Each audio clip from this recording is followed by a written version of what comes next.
last day of the show. It's been a tremendous show as always. And we're very excited to be doing this Facebook Live event from the show floor. You might actually hear some announcements because we are live and we are at the show. The doors open at 10, so people will begin streaming in. Very pleased to have with us today Laurie J. McNeil. Some call her the Loon Lady. That's not a comment on her mental stability. It's a comment on the fact that she carves very wonderful loons. She has been featured on the cover of Wildfowl Carving magazine before with this loon, and we're very pleased. Our latest workbench project is by Laurie. It is Loon Chicks. It's a female loon with 2 babies. It is a one-piece carving, and we actually have a piece right here on the table in front of us. So I am here today to ask Laurie some questions about her carving career, about her loons, and about how she was able to make this amazing piece. So Laurie, I understand that this is carved out of a single piece of wood. Is that true? It is true. I don't like using wood fill and glue, and I tailored all of my carving methods around power and single piece carvings. Yeah. Now, why don't you like the glue? What's the problem with using glue? In 1985, I saw some of the epic carvings in the War Museum, and I could see lamination marks on wood that was put together that didn't quite. It didn't have big enough wood, so they laminated the wood together, and I could see those seams, and I had to wonder, did that happen, were they always visible, or did that happen over time? I know that with old hunting decoys, you'll see their neck seams, and their eyes are out, and if they're laminated wood, which is quite often the case, having been hunted over and in the water a lot, they'll deteriorate. And when I first started, I was doing hunting decoys a lot, so that was a big part of my reasoning. I just didn't want my birds to fall apart. Well, that makes perfect sense. But doesn't it make it a lot harder to carve? Like, look at the curve of the loon's neck and getting underneath the head and the throat there. Doesn't that make it really difficult? It does. However, I make a clay model first, so I'm able to work out all of my questions, all of my measurements, all of my composition. I can look at it from every single direction, and find that there isn't really any portion of the loon that is boring. You'll find one of the biggest flags that somebody can have about their carving is, you have your favorite view. Right. Then you have a view that you don't like at all and you never want to look at it. Well, that's a red flag. You should be looking at that view you don't like even further and figuring out maybe how you could make it more interesting. Right. Okay. When you're already carving the piece, it's a little late. So when you can work those questions out and play, and have a lazy Susan to constantly turn it and show you everything from, every view, you have a greater advantage and some insurance that you're going to come out better than if you're just winging it and trying to carve without having the example to look at other than a flat photo. Right. Well, that's one of the joys of carving is it's a very three-dimensional art form. Right. It's not like canvas, and you do look at it from all different angles. We are creating a canvas, and especially on a smoothie, but like on the old school. Yeah, right. But this is, I consider all of this my canvas when I'm working, especially when we get to the painting portion. Now, with your clay models, do you keep those after you're done? I don't. I strip them down. Really? I strip them down with a wire clay modeling tool, and then that leaves it ready for me to start a new one. It's oil-based Roma Plastilina clay, number 2, medium, and I've used the same clay for 30 years. And you just use that same clay to make the next clay model? Yes, yeah. I did just recently buy another 10 pounds. Oh, really? I've got about I was self-indulgent. And then you use that clay model to actually transfer the measurements to the pattern. I do. I have special tools that I made that snug right up against the outer edge of the loon all the way around, and that gives me my top view, my pattern for the top view. And even the head sticks out a little bit further than the front of the bird here, and you might miss that if you were using a bandsaw and trying to cut this out. So using that tool snugs it up, and I get my above view. And then I use a, you never remember what the name of it is.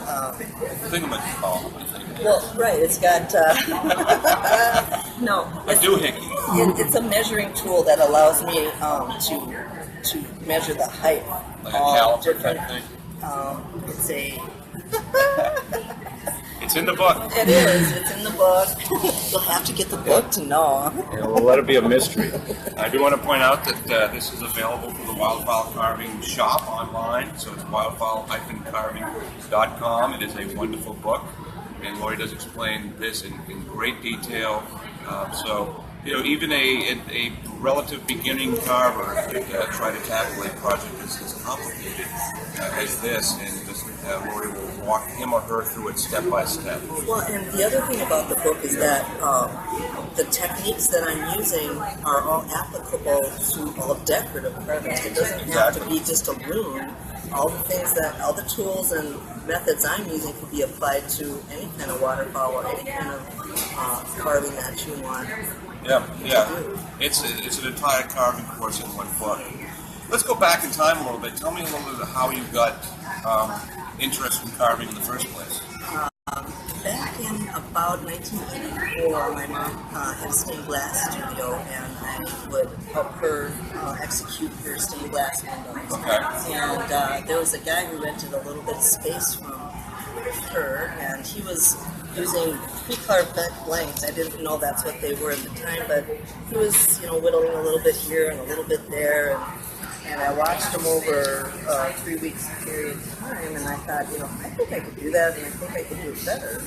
And so the woman he got his carving tools and blanks from was teaching a class, and I did a very simple pre-carved blade that was a stylized pigtail. Okay. And after that, when I carved it, I saw that there were so many things wrong with it because I started looking at reference. After and I'm like, wait, this is wrong, and that's not really how they work on pigtails. And so I found in that piece that I really wanted to do something more realistic. Okay. So the next thing I did with the same teacher was a buffle hip drake, and I used a sheepskin knife to carve it, and every feather on the side pocket is exactly the same on both sides, and the numbers are exactly right. I mean, I was just so precise about that, not really realizing that's not really how real life birds go. They're a little more random. Right, but novice carvers, you look at their carvings and they look scared, and it's probably because the carver is scared. Yep. They don't want to wreck their carving. So, and you get into the intermediate, and things start getting looser and laid back, and you get into the open and advanced and world, and pretty much everyone's really comfortable by that time doing what they're doing, and they're not scared anymore. Yeah, it comes with experience. The more you do, the more you learn, and the better you get, obviously. How did you get into loons? What was the first loon that you carved? The first loon I carved was pre-parkway, because that's how they came from the wooden bird, and I'd fancy them up and add some eyes and sell them, and that was the way I made enough money to come to the Ward Foundation in Salisbury and take one of the summer courses. I wanted to learn how to power these. Okay. So, up until this point, you were doing all in.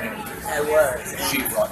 Yes. So I knew I needed to do something different. So I came here and I when I went back, Minnesota is a security state. Right. So, but I was very frustrated back then. They didn't have any photos. They didn't have any reference material. And, it's pre-internet, so... Right. So a book called Loon Magic came out. I've heard of that book. That one was photographs by Tom Klein, and photography was by a man named Willie Haig. And it was just the close-up, high-resolution photos that I needed. So I carved what I called a green loon, because it was the one that had a chick underneath the wing. Okay. But it was just the mouth open, and it was called the dream loon because the man who commissioned me for it dreamed so long that it would be done. He said, "So how's my dream loon going?" So that's how I did my first one, and it actually gained me a lot of notoriety because it did really, really well in competition. And that's still in a private collection now? It is. Yeah. So, now this loon has not just one chick, but it has two chicks. Doubles the fun. well, when you wanted to know if I do a loon with a chick, I thought, well, how about two chicks? Yeah. I try to raise the bar every time I do a piece, and I thought that if I could add this chick yawning and the little other chick looking to the mom and the mom looking to the chick, it would just kind of tell a story of mother nurturing her chicks. And I will admit there were a few times when I thought I bit off more than I could chew.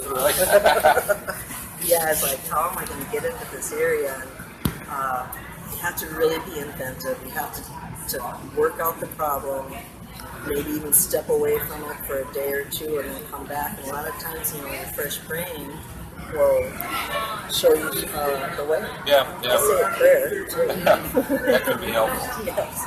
Now, I mean, when you take on a project of this magnitude, I assume you have to approach it in discrete steps. You can't just Right. look at the destination and rush through it just to finish it. You have to pace yourself and concentrate on various areas of detail. Well, there's that, and then there's the fragile areas to be careful. Oh, yeah. Because, like, when I'm working on this loon, I was resting it on the tail Right. to do a lot of the wood burning, or resting it on the breast to do that wood burning. And the one that was the hardest was when I was resting it on its back. And I had to be real careful for that chick's bill. Right. But to make sure as kind of an insurance or a safety net, the things that are really fragile, like the thickness of this bill and the thickness of the tail, are saved for absolute last. I mean, I had everything wood textured and wood burned before I carved and wood burned the tail and thinned down the bill. These were kept chunky until just before I did those. So, I mean, the order, if you have raised primaries, you want to leave those until the very end, because there's a lot of times, especially when you're working in a one-piece bird, and the old squaw is no exception, you whack it on the edge of the table, or when you're flipping it around, you hit the lamps, or whatever. So you have to build in these safety nets so that you don't ruin your bird in the process. Yeah. Now you are a power carver. All power. Yeah. What is your basic tool? I like, it's a long-sided diamond flame. It's Okay. my go-to bit when it comes to doing all of my detail and carving. Then I have a 16th inch same diamond flame. And when it comes to the rough-out tools, I use a carbide cut solid sleeve.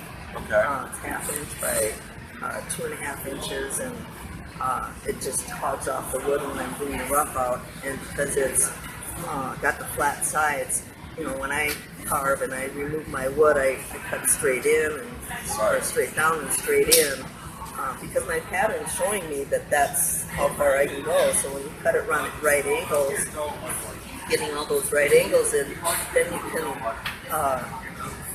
round everything else out. Okay. Once I get it rounded, then I take a butt-shaped carbide cross cutter, and I clean up all of the leftover bandsaw marks, leftover tearing that happens from the carbide cuts. Right. And the rough, so I have a nice smooth bird, and then I can start, doing some drawing, transferring my measurements. Now I'm looking at places like where the wing goes over the chick's head. I mean, that is just so incredibly thin. I mean, how do you thin that down? It's not as thin as you think. Really? Yeah, it's kind of an optical illusion. You have to. I did come in and cup it under, but it's really stronger than you think. I'd say it's about a 16th of an inch Okay. thick at the very end, and then it very quickly gets thicker. I had to get in far enough to get around the back of that head and wood burn, so I did have to clear out a lot, but once I got the dark paint inside, you don't really see that. Okay. You know, in hidden areas that even a judge is hard to see, like on this one, it was very hard for me to get underneath the primary, the leading edge of the primary. So that wing was held out of the side pop. Right. And I couldn't get in there. I couldn't even see to get in there. So what I did was I made sure I got texture going in the right direction. And as long as there was texture, because there was texture everywhere else on the bird, it didn't stick out as soon as I got the paint on. Okay. So any kind of texture is better than none when it comes to hidden area that's really difficult to get into. Now, when you texture, do you burn in stone, It depends upon the area. With whites, the white area on the bird, and that's all stoned in texture, and I do that because wood burning creates these deep caverns that can cast shadows and can never really paint a shadow white. Right. So that makes them look not so fluffy and white and soft. So I tend to only texture my whites. On this bird, I burned around all of the white spots because I didn't want to have to deal with what happens is you start painting those white spots on, and then the paint wants to just run all the way up into the barbs that have been burned in. Not that it didn't here either, but it wasn't as bad of a running of the paint as it was being applied. So I had more control, and it was much whiter. On this loon, I forgot to burn around the spots, and I was painting and painting and painting, and every time I looked back, it was sucking it in, and it was just, it wouldn't get dark, and I didn't think I'd do that because I was painting the night before competition. Yeah, but, a lot of people do. I learned that in a pinch, using the Gamblin Fast Matte titanium white and ivory black. They dry fast, they're oil-based, and you can use those because, your highlight colors are your carbon blacks or your dark blacks and your bright whites, like the titanium whites, and I use those for the very last and only in some areas. So, saving those for last and using the Gamblin Fast Matte, things dry a lot faster. Okay, because you do paint with oils. Yes, And this is all oils painted in oils. are known for being slow drying, especially compared to acrylic. Yes. So how long do you have to wait? You paint in many layers. I do very thin layers, and 4 thin layers of paint is much better than trying to put on one thick one. The reason for that is because, say I'm drawing one of these spots, and I put the first coat of white on, let it dry, and with oils, I'd say I could come back and do another coat, say in an hour. Okay. So by the time I'm done doing these, then this is ready to go. So you don't really have to stop too much. So, but every time you go back and add a subsequent coat, you're not going to do it as exactly you did the first time. There's going to, even if it's just a micro of an inch, millimeter, it's going to be slightly different. And doing that, that hard edge gets softened, and you just get a nice soft look instead of a hard look that you get with a single stroke of paint. And there is places for that, but not in this. So how many layers, the most that you have on this bird? What region would that be, and how many layers? First or second time? No, that's right. Yeah, we'll have to go into that. You had a little trouble with your turpentine. Yes, I did. Yeah.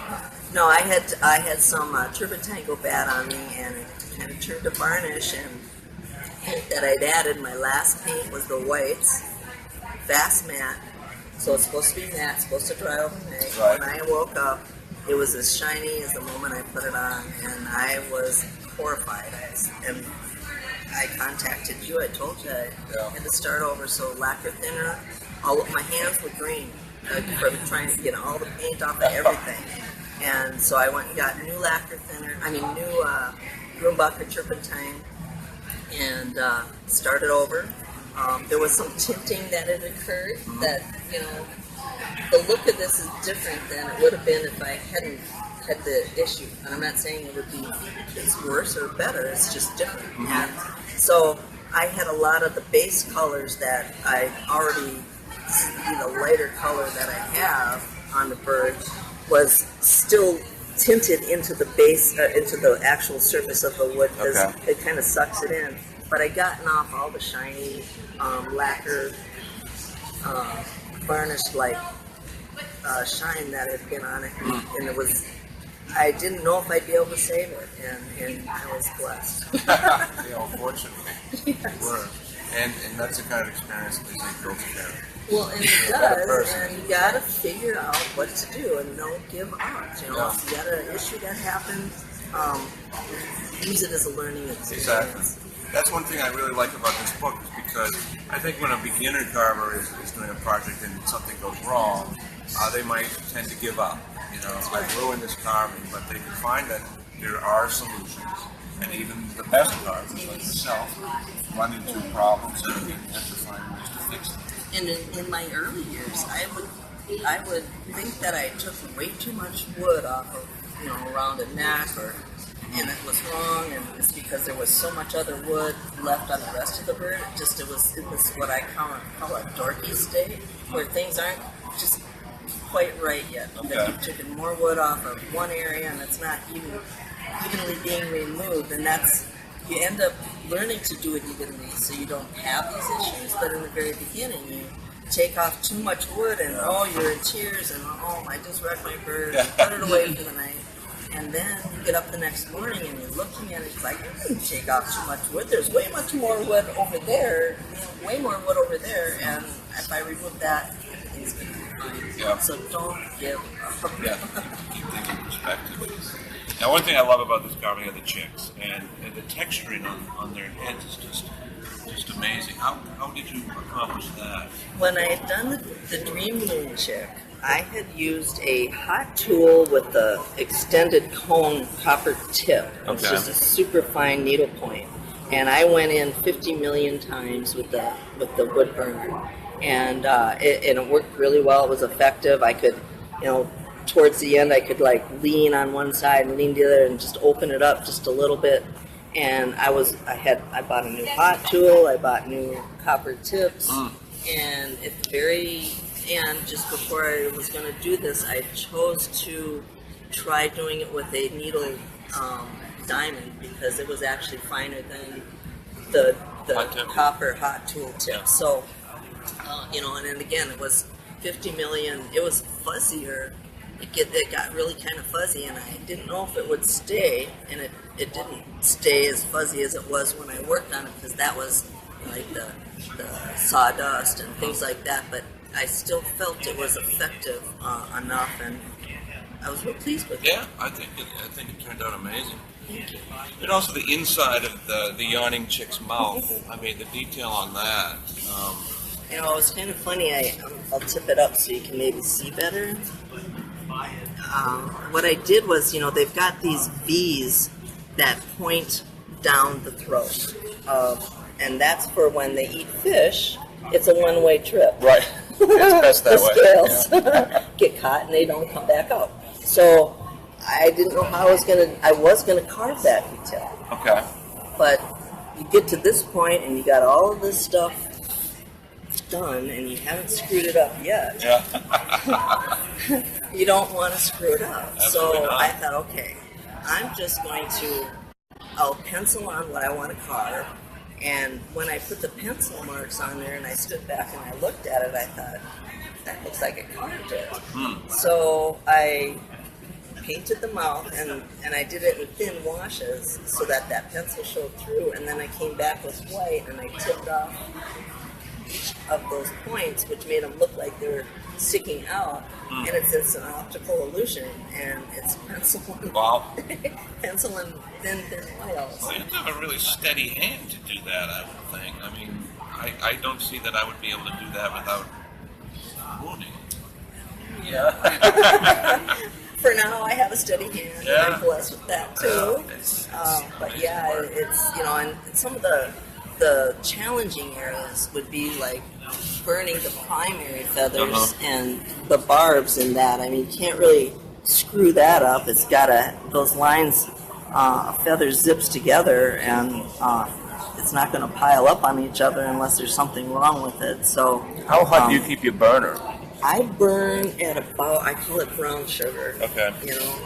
Light brown sugar. So like a medium heat? It would be like 3. I use a wood burning tool that has a low end adjustment. Okay. A lot of times you get a hot tool, a wood burning tool, and the lowest 0 is still too hot to do some of the fine burnishing here. Because I'll take a tool when it's at like number 1 or just past 0, and I'll edge my feathers to clean them up and really crisp them up. And you can't do that if it's too hot, because then you're going to have all these doubles. But you still have to come back and sand it, but you still don't have to deal with lots of charring and burning.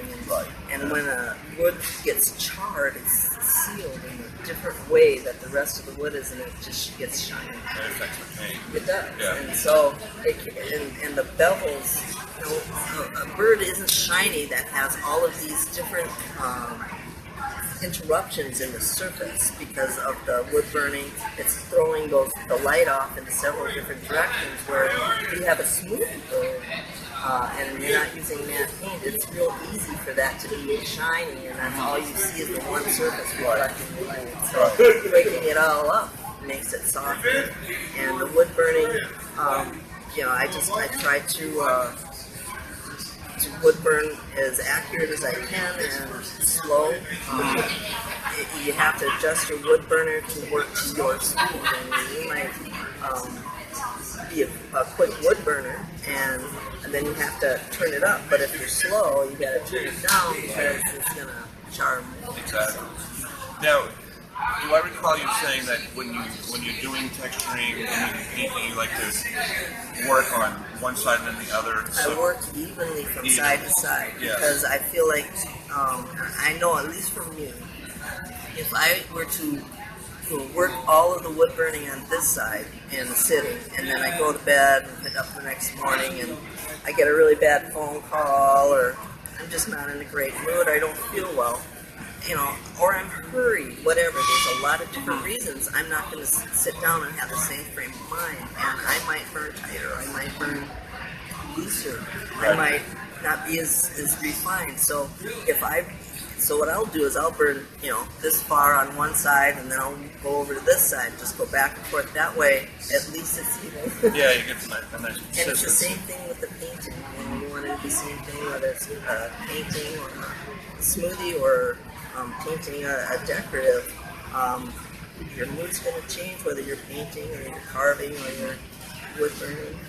So let me ask you this: what do you prefer, the carving process or the painting process? I love the painting process. Yeah. That's my favorite part. A lot of people are scared by the painting process. And they are, and it's intimidating. Mm-hmm. But I gave lectures on color and mixing colors in 5th grade. So, 5th grade. So you have some my mom's an artist, and so she taught me the color wheel and the fundamentals of the color wheel, and so I was having that ingrained. I can take and mix any color. Just I'll squirt out this much, squirt out that much, and then got it. I mean, it's a gift. So I don't think it's as easy for everybody else. Right. I was really happy with the old squaw article, really, because I had defined and actually broken down my own process. I didn't know how I did it. Right. And I was able to put it into words. So writing about it made you actually analyze. Exactly. It's like, well, why do I? Well, okay, I'm making highlights and I'm making lowlights, and so if you want to learn how to paint a smoothie, a decorative smoothie, that old squaw painting article is really. That's in Wildfowl Carving Magazine. I encourage everyone out there to subscribe if you don't already. They say time flies when you're having fun. We've gone through our half hour already. So I'd just like to remind you one more time, you can learn a lot more about how Laurie carved and painted this magnificent loon sculpture in her book, Looning Chicks, and that is available through our website. So I will say goodbye from the One World Championship in Ocean City, Maryland. Thank you very much, Laurie, for spending the time.